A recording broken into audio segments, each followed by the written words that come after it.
Okay, so open, we select Mini Cooper, and we'll wait for the software to recognize the car.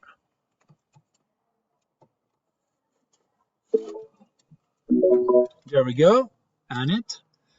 So we click continue. So before proceeding, I already done it. We should go into programming, wait for it to load, and to go into the address to check the software version and take a picture of it.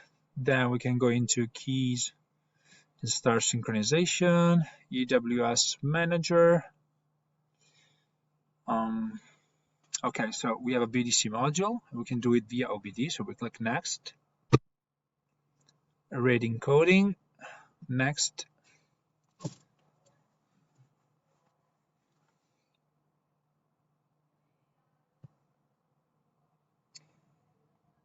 Now we'll wait.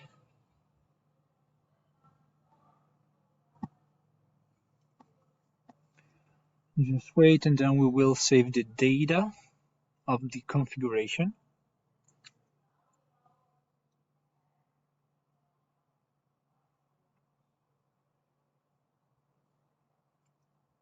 Okay, so click next and save it to whatever are your needs.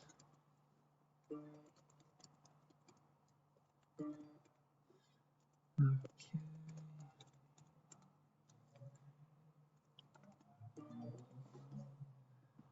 Hold on. Okay, save it. Now, power supply is already connected.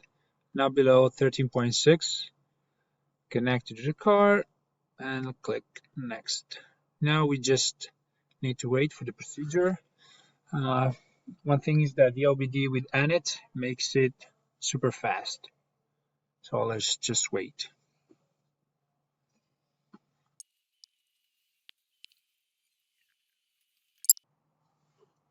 Okay, so now we need to select the configuration we've just saved so it can be reloaded.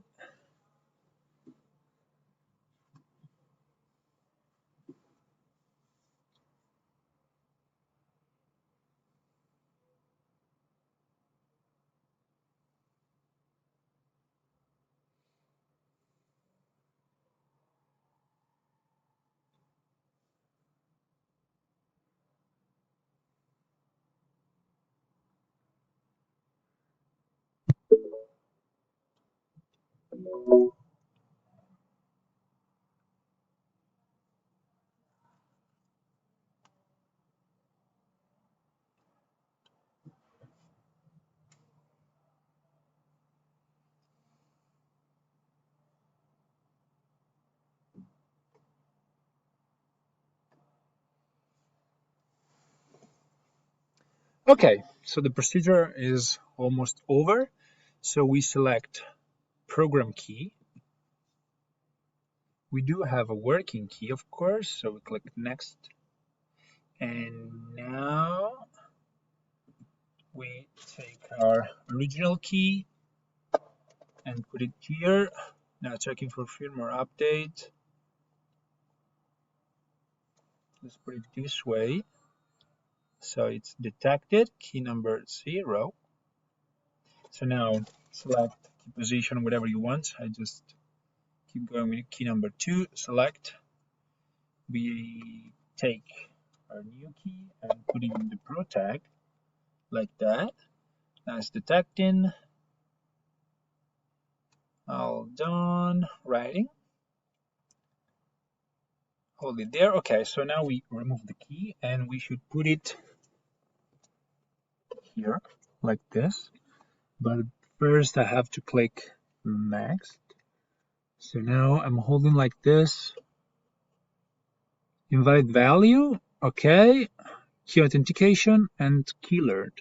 So now this new key is learned. So we just try. Okay, now the ignition is off. And remote is working. We'll take the other key out. and try to turn the ignition on. Okay. Working.